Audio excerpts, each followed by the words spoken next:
We start off with some breaking news coming from West Asia, and we understand Israel's retaliatory strikes against Iran are underway. At least 6 loud explosions were heard on the outskirts of the Iranian capital, Tehran. Explosions were also heard in the nearby city of Barrage. Shortly after, a second wave of airstrikes were reported. Blasts have been heard in the city of Shiraz as well. The Israeli military has now confirmed that it has launched what it calls precision strikes on military targets in Iran. Israeli military spokesperson Daniel Hagari has released a video statement confirming the strikes. He says that Iran and its proxies in the region have been attacking Israel since October 7th on 7 fronts, including direct attacks from Iranian soil, and that Israel's defensive and offensive capabilities are fully mobilized. Hagari added that like every other sovereign country in the world, Israel has the right and the duty to respond. In response to months of continuous attacks from the regime in Iran against the State of Israel, right now, the Israel Defense Forces is conducting precise strikes on military targets in Iran. The regime in Iran and its proxies in the region have been relentlessly attacking Israel since October 7th on 7 fronts, including direct attacks from Iranian soil. Like every other sovereign country in the world, the State of Israel has the right and the duty to respond. Our defensive and offensive capabilities are fully mobilized. We will do whatever necessary to defend the State of Israel and the people of Israel.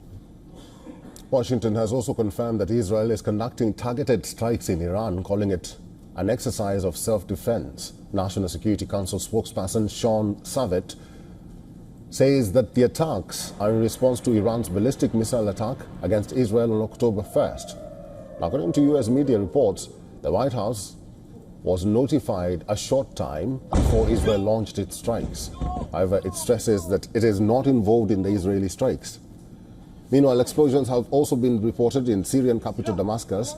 Media reports say its Syrian air defenses intercepted missiles launched by Israel from the direction of the Israeli-occupied Syrian Golan Heights and the Lebanese territories.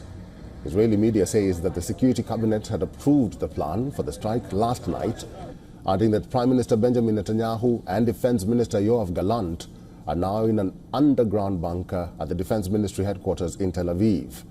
At the same time, Iranian media says that several army bases in western and southwestern Tehran were also targeted. Iran State TV has also said that operations at Tehran's airports are now normal and that no fire or explosion was reported at Tehran oil refinery. A senior Biden official has said that so far, Israel's strikes have been limited to military targets and do not include nuclear or oil installations.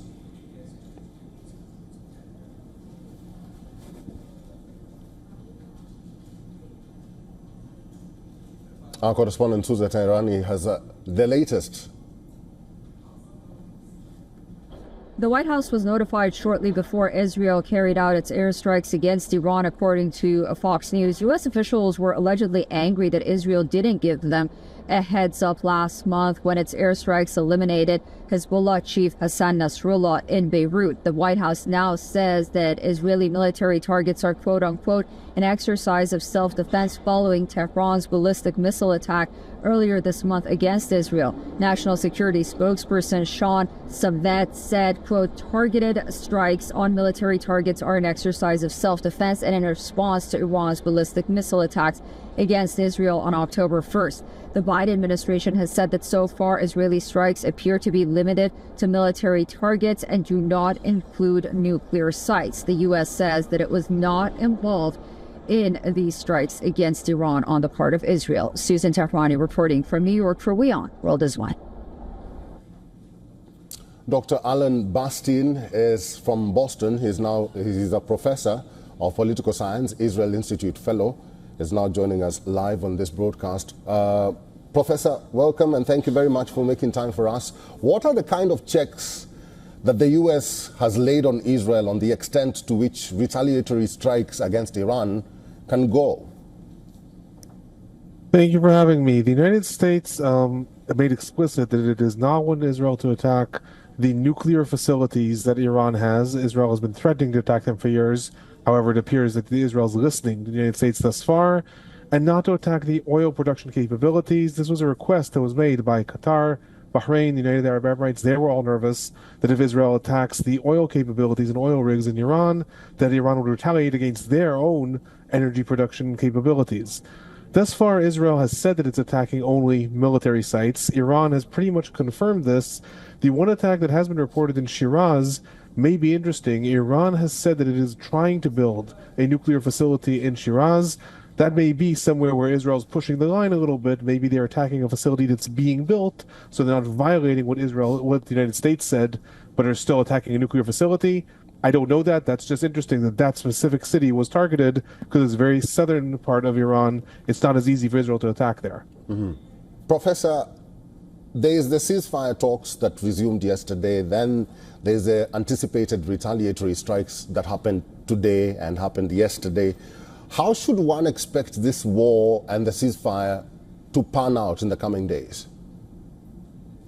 So it's seemingly Israel, thus far at least, I mean, the attack is right now ongoing, but it seems that this may end the current round between Israel and Iran, right? We have these rounds. We had that in April. Iran attacked, Israel retaliated. Now, maybe again, Iran has said, even as this attack is going on, that if Israel's attack remains within reason, so to speak, that Iran will not retaliate. So it may be unrelated to the ongoing ceasefire talks. The ceasefire talks right now are really only getting started. The proposal of Egypt's new Minister of Intelligence was a 2-week truce, not more. A 2-week truce and the release of a few hostages. Israel really likes that as a plan because that means that they don't have to stop the war. Hamas has already pretty much rejected it. El Miaden reported from Osama Hamdan saying that Hamas is not going to accept anything that does not include a complete ceasefire and an end to the IDF presence within the Gaza Strip. That said, Qatar has said they're going to try to pressure the Hamas leadership, so maybe we'll see at least the sides coming back to the table. But yeah, it remains to be seen. If Iran accepts that this round is now over, the talks may resume. If Iran now retaliates, the talks will probably break down at least until this current round is over. All right. Dr. Alan Bastin is a professor of political science, Israel Institute fellow. Dr. Bastin, thank you for talking to us today. We'll have to leave it there. Thank you for having me. Have a good day.